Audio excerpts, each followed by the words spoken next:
What's up, guys? Today I'm going to show you this shuttle bus. It's a 25 passenger with a 7.3 in it. Actually, it was a 25 passenger. Now it's a tiny home on wheels. The owner's name is David. It's not my shuttle bus. A lot of people keep thinking that. I don't know why I keep mentioning it. David reached out to me about a year ago, and he has commissioned me to do the interior build out. That included the plumbing, the electric, the solar, what I missed, the propane. So if I missed anything today or I didn't go over anything clearly, there was a series of videos up until this point today, and in the description and comments I'll leave a link to a playlist where you can check that out. I'll also put a link in the description for every component I show you in here. That way you all can check out the link if y'all have any questions about a product or want to just check it out or see a price on it or purchase it. And right now, let me just turn the camera around and I'll give you a thorough walkthrough. So yeah, I've been working on this for 90 days. Tomorrow will be 90 days. So it's been an adventure. It was a lot of hard work. Now the exterior of this thing is David's baby. He's got a couple projects, like a big bumper, I think with a box on it, maybe his generator back here. He's talking about a couple things. But I'm gonna try to just stick to what I've done here. And let's start on the side. Pretty much the only thing I've done on the outside is any protrusions. Like I did put the hot water heater part cable, 30 amp marine hookup inlet for your 30 amp, an outside shower with the quick connect. This is a city water and your water tank fill up. So yeah, that's all I did pretty much on the side. And right here we have the LP line just sticking out. Now I had a tank hooked to it so I could check everything, but pretty much this is just a tree going back probably about 15-20 feet with a few T's going off of it, one going that way into the hot water tank and the other one's coming down to the heater. I'll explain a little more about this heater. This was a used heater. I think it's a 30,000 BTU Atwood, but I had to kind of modify it to go in here. And the refrigerator, this is the back of the refrigerator, and the vents. Now the refrigerator actually comes to here, and so there's like a pocket up here for hot air to accumulate. So I did put a fan, a 4-inch fan on both sides, one facing in, one facing out. So that should pull the heat right out of there. And I don't see how on the outside how I frame my windows. And if you look back in the videos, rubber coated the whole windows except for where the windows were to be framed out. Let's walk in here. The front of the bus here is another thing of David's project. I just start from here on. I think he's gonna do aluminum diamond plate down there and he'd make a mud room here with some curtains, which will be pretty cool. But all right, so real thorough.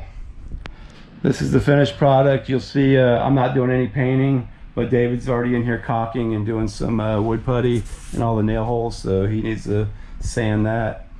But let's start on this side where I did a power antenna for the TV, and that's a 12 volt for a TV. He's going to mount his TV right here, and he's got also some USB 12 volt and a regular cigarette lighter.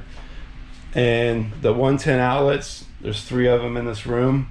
I put up one up high for his TV, which will be a 12 volt and a 110 and or, but that only runs when it's plugged into 30 amp, obviously. Let's see, the valances. That was something I kind of thought it might be cool. Maybe it looks old-fashioned, I don't know, maybe 80s. But I did the pocket lights with the pleather. And this was some material that I had been traveling with for years, that I've been meaning to make some bumpers where I was hitting my head in my van. But I think it looked all right. What do y'all think? All right, keep moving along. I did a video and showed clearly how this whole cabinet underneath was accessible. The plumbing's all under there. The water pump is all pretty much hidden behind these cabinets here. Even the water tank's right here. And we do have a LP carbon monoxide detector right there. This sink is really nice. I need two hands to actually take that out, but there's also a, what do you call it, like a dish strainer in there. And this was my first pretty much attempt to do cabinet doors and stuff, so that's what I come up with. Right here we have a water counter, and that after you program it to how many gallons of water that you have in your tank, it'll pretty much tell you to the nearest gallon how much water you have left. So that's pretty sweet. And this is the on and off switch for the water pump. Let's see, the tub, shower, all LED lights in here. He needs to get a hook for his shower head. That's why it's just laying in there. And this side, it's gonna look so nice when it gets painted. I think he's gonna do two-tone, like a lighter on the wall tan and a darker tan. I think that's what he's talking about. That should look sweet. That's the hot water heater. And eventually he's gonna do shelves and stuff like that in there. But I'm gonna go back to the front and work my way back again on this side and explain this side clearly. I explained this other side with the plumbing in a previous video pretty clearly, but this side has all the plumbing, this side has all the electric. My last video I did was all about the power center, but behind this cabinets is the heater, and I had to, in order to make that heater work, there was probably about 10 inches that I had to make a metal duct, so I just kind of made something and screwed it together with some sheet metal and angle iron and pulled it out to there and put that grate on it. So when you turn on your heater, it's a 3000 BTU. It should heat this thing pretty good. 2-burner stove top with a flat top. Leaves more counter space. I think he's going to do a convection oven microwave here. I did leave a dedicated power source in the cabinet there for that, so it's on its own breaker. If y'all didn't check out the power center video, that's really worth watching if you're ever wiring a van or anything like that, to check that thing out. The refrigerator, this thing was I thought it was garbage when he got it. I had to put some new parts on it. The hinges there to spring back. The whole frame of this was all cracked and broken around the edges, and I had to pretty much glue it back together, clamp it together, and I put the same leather, pleather, vinyl that I used on the valances on there, so I think that looks pretty cool. Soft closing hinges. The max air vent, I should have that on right now. It's like stifling hot in here. It might be too noisy. So yeah, this refrigerator is a 3-way. It was salvaged. I cleaned it up. It seems to work good. So show y'all what's behind here. You'll see the heater and the power center and how I just framed around everything. And you'll see that in a previous video if you want to check that out about this side. Let's see the solar, this system here I have put together, and this is the 5th installation I've done with the same system already. Let's jump back here and I'll show it to you. Same one I have in my van. I've installed it for 4 or 5 other people. The same batteries. That's a Prever Tracer MPPT, and it's a 30 amp, and it's a Windy Nation 1500 watt inverter. I don't like to go too big on the inverters. They start sucking a lot of power, but that inverter right now has just got a dedicated outlet with a remote switch right here. So that just powered that that switch up. So also you can plug into the inverter as well. but I wanted to run a dedicated line to that. And this is the remote to the solar, obviously. This room here is for the shitter. I think he's gonna do shelves or something, or pocket slide out pantry. But I left a 12 volt down there for his compost toilet. It needs a 12 volt fan.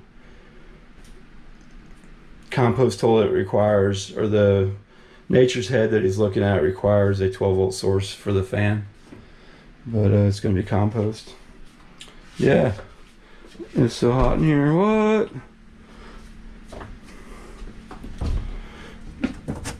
So altogether that is two 125 amp hour batteries. So that's 250 amp hours he has now. There's room in here for about probably 4 more batteries. And on the roof, that is two 150 watt solar panels, the Renogy's. And he has room for probably 2 more. So after he expands, he'll have plenty of power. Probably does now, for what he might use it for.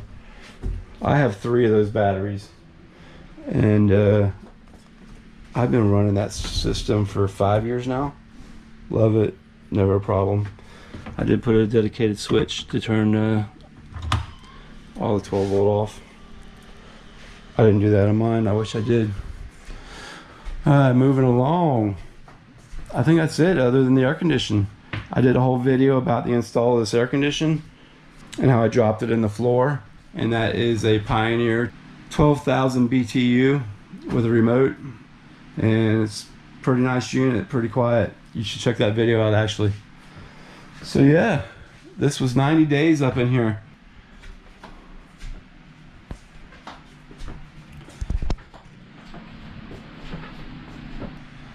So yeah, I don't think I missed anything.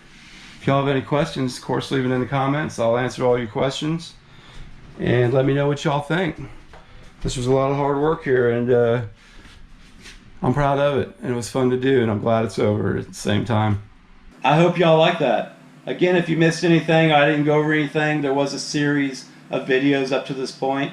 So I'll leave a whole playlist link in the description and in the comments. And also a link for any of the components in here that you might see or like or want to check out. In the meantime, guys, I appreciate y'all watching. You hit that thumbs up, because that's how we roll.